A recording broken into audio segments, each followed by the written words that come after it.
Olá, o coronavírus já deixou evidente o seu traço social. Gente pobre, negra e indígena têm sido as maiores vítimas fatais do vírus no Brasil. Nossa reportagem mostra como a ausência de políticas públicas está contribuindo para vitimar milhares de pessoas entre os povos indígenas. E na entrevista central, falamos sobre o estudo que calculou os prejuízos causados pela Operação Lava Jato com o técnico do DIEESE, Fausto Augusto Júnior. Eu sou Pamela Oliveira e o Central do Brasil está só começando. Central do Brasil. O Fórum das Centrais Sindicais anunciou esta semana um lockdown da classe trabalhadora no dia 24 de março. A proposta é não executar as atividades de trabalho, seja nos espaços públicos ou no trabalho remoto, em protesto pela vida, pela vacinação e pelo auxílio emergencial integral. A ativista feminista Sara de Roure aponta a importância dessas lutas e também do trabalho das mulheres para a continuidade da vida. Embarque imediato.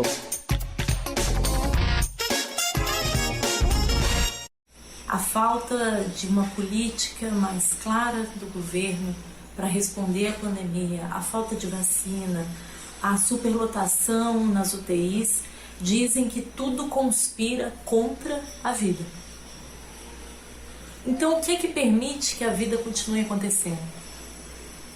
Uma parte importante do que tem garantido as nossas vidas é o trabalho das mulheres. Dizer fora Bolsonaro hoje é fundamental para poder melhorar as condições de vida das mulheres, mas também pensar as nossas alternativas a esse governo passa por afirmar e valorizar o trabalho das mulheres, por pensar uma repartição justa do trabalho doméstico e de cuidados, por valorizar o trabalho das mulheres nos serviços públicos, as trabalhadoras rurais e urbanas. Fora Bolsonaro é, antes de tudo, uma agenda feminista. O país do futebol se transformou no país do coronavírus e nem isso está fazendo com que as partidas sejam interrompidas.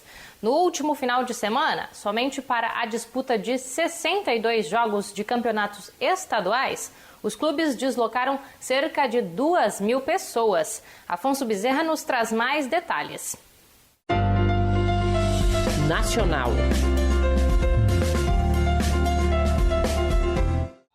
O Corinthians viajou até o sertão de Pernambuco para disputar a primeira fase da Copa do Brasil contra o Salgueiro. Um deslocamento complexo que envolve aeroportos, hospedagens e um grande volume de gente. Esse evento ocorreu nesta quarta-feira, 18 de março, no momento mais grave da pandemia, com recordes diários de morte por Covid-19 e os estados dos dois clubes com a saúde colapsada. A realização da Copa do Brasil tem despertado críticas de torcedores e especialistas. Alcides Miranda, médico especialista em saúde coletiva do Rio Grande do Sul, avalia que o futebol presta um mau exemplo à sociedade ao continuar suas atividades no momento mais duro da pandemia. Então isso é sempre um risco a mais, um risco evitável. E não só a circulação de pessoas para ir para a casa do vizinho, ou para assistir o jogo, ou para se deslocar para o bar, né? Mas mesmo a gente tem que considerar a circunstância desses trabalhadores e quem está envolvido no futebol. A Copa do Brasil é considerada a competição mais nacionalizada do país. São 80 equipes de todas as regiões. A CBF não sinalizou interesse em suspender as partidas e esbarra em decisões locais. Ao menos 5 estados determinaram a suspensão do futebol, entre eles São Paulo e o Ceará. A Federação Paulista ensaiou mudar o local das partidas. Já o governo cearense se depara com a continuidade da Copa do Nordeste. Eric da Rocha, torcedor cearense, não concorda com a realização dos jogos. Eu tenho a visão de que as competições nacionais deveriam já ter sido paralisadas, Copa do Brasil, Copa do Nordeste, até mesmo a Copa do Nordeste, apesar de ser deslocamento aqui, Campeonato Brasileiro. Mas os estaduais, talvez não, porque os deslocamentos na maioria das vezes são curtos. Ou se paralisar, pelo menos as federações estaduais garantir essa renda para esses atletas. Nas últimas 24 horas, o Brasil voltou a registrar números assustadores da pandemia. Indígenas não aldeados ou de territórios urbanos também terão direito à vacinação prioritária contra o coronavírus. O direito foi garantido em decisão do Supremo Tribunal Federal. Também foi validado parcialmente o plano de enfrentamento ao vírus entre os povos indígenas, que prevê acesso à água potável e outras medidas. A decisão do STF vem em resposta à ineficiência do governo federal em conter o avanço do vírus, que é de alta letalidade entre os povos originários. Maya Tawane nos conta mais. Trilhos do Brasil. A Covid-19 já matou mais de 1.000 indígenas e afetou 163 povos no Brasil. É o que mostra um relatório da Articulação dos Povos Indígenas, a APIB. Os dados também apontam quase 60 mil contaminações. Diante de incertezas sobre a vacinação dos povos originários e ausência de políticas públicas, a pandemia avança diariamente dentro dessas comunidades. A professora Thaíse Campos, do povo Potiguara, do Rio Grande do Norte, conta que essas mortes poderiam ter sido evitadas.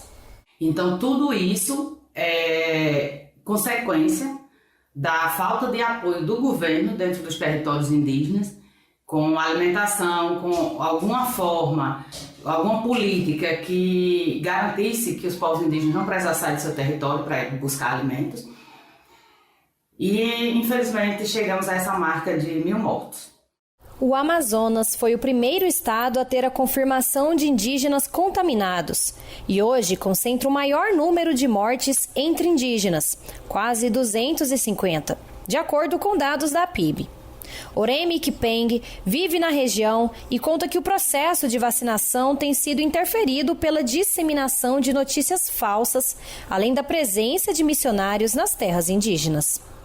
A vacinação ela não bateu 100% devido a notícias falsas sobre a vacina, né, principalmente entre religiosos. Então, por orientações de evangélicos, a gente não teve aldeias que não se vacinaram. E agora vamos falar de Lava Jato.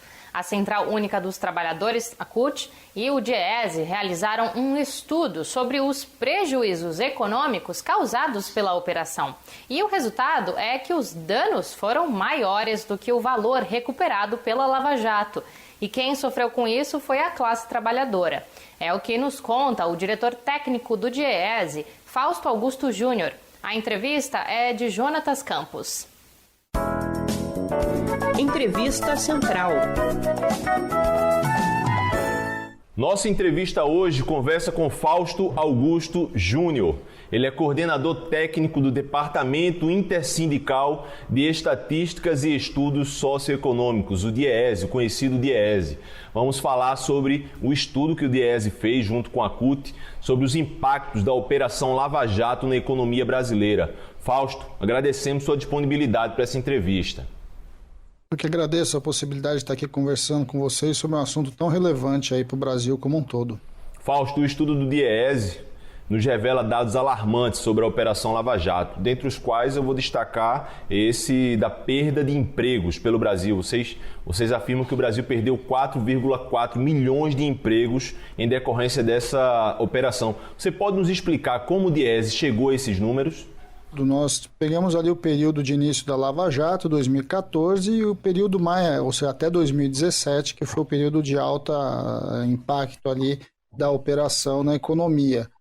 Para chegar a esses números, nós analisamos dois setores, petróleo e gás e construção civil. No caso da construção civil, nós fomos nos relatórios do Tribunal de Contas, do Ministério Público, e fomos analisar o quantitativo de obras que foram paralisadas nesse período em decorrência da Operação Lava Jato. E do ponto de vista do setor de petróleo e gás, nós analisamos a curva de investimento da Petrobras e quanto a Petrobras deixou de investir nesse período, também em decorrência da Lava Jato. E a partir disso, nós chegamos num valor de 172 bilhões de reais que deixaram de ser investidos na economia, e aí a partir da matriz de insumo-produto, nós conseguimos verificar quanto de riqueza deixou de ser gerada no país, quanto de emprego deixou de ser gerado, quanto de imposto deixou de ser recolhido e quanto de salários deixou de rodar na economia nacional. Não foram só empregos perdidos. Estados deixaram de arrecadar impostos e a riqueza deixou de circular no país. Você também pode nos explicar melhor isso? Só para você ter uma ideia, de imposto arrecadado foram 47,4 bilhões de reais de impostos que não chegaram aos cofres públicos por conta da operação. Isso significa 40 vezes o que a Lava Jato diz ter recuperado para o Estado. Do ponto de vista aí da massa dos impostos verificados sobre a folha, e aí em especial, né, nós estamos falando de Previdência Social, nós estamos falando em mais de 20 bilhões que não foram para a Previdência Social por conta da operação. Ou seja, no meio daquela discussão da reforma da Previdência, a gente estava deixando de arrecadar uma quantidade bastante grande de recolhimentos previdenciários. E deixou de rodar na economia mais de 85 bilhões de reais em salários, o que significa que aí isso impacta toda a sociedade. Nós estamos falando desde o petróleo e gás, a construção civil de maneira direta, mas isso altera o comércio, isso altera o trabalho doméstico, isso altera os diversos setores da economia brasileira, que deixou de gerar mais de 250 bilhões de riquezas. Agora, Fausto, a Petrobras continua precisando de navios, de plataformas e de serviços. Para onde foram esses serviços que poderiam ter sido executados aqui no Brasil? Bem, primeiro teve dois movimentos diferentes. Um é que não foi para lugar nenhum durante a Operação Lava Jato, porque de fato ela simplesmente cancelou boa parte dos seus investimentos ou teve seu investimento travado. Até porque aquilo que antes era investimento, inclusive para os investidores internacionais, bancos, fundos, passou a ser dívida para ela. Ela perdeu concorrência, perdeu capacidade de buscar recursos para ampliar o seu investimento. Isso de um lado. De outro lado, o que a gente viu é que a partir também, então, a partir de 2016, principalmente, a Petrobras vai mudar a sua lógica de gestão.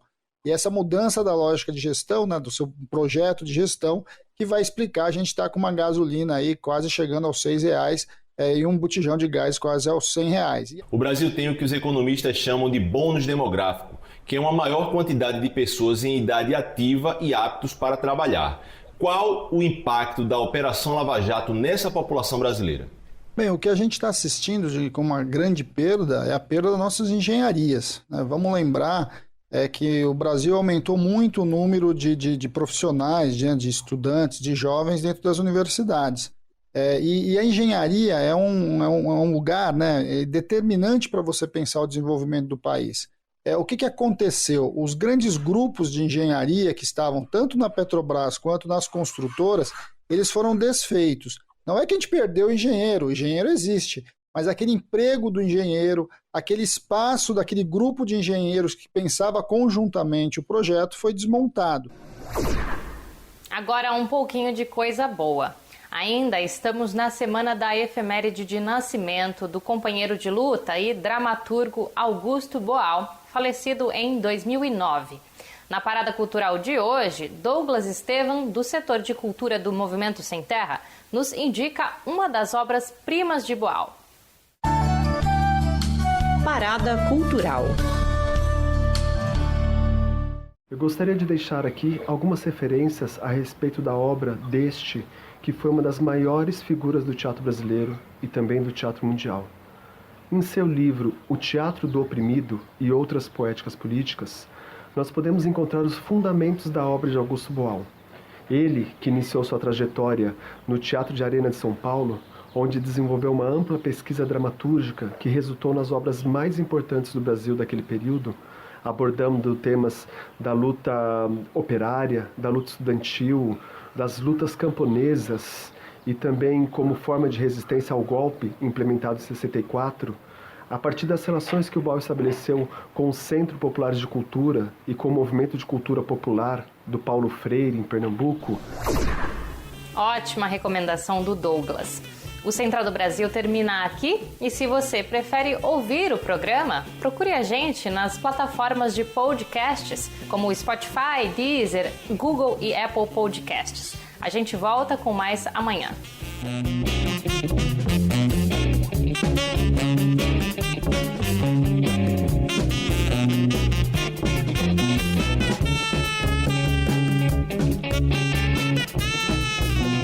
Central do Brasil, a rede de comunicação dos movimentos populares.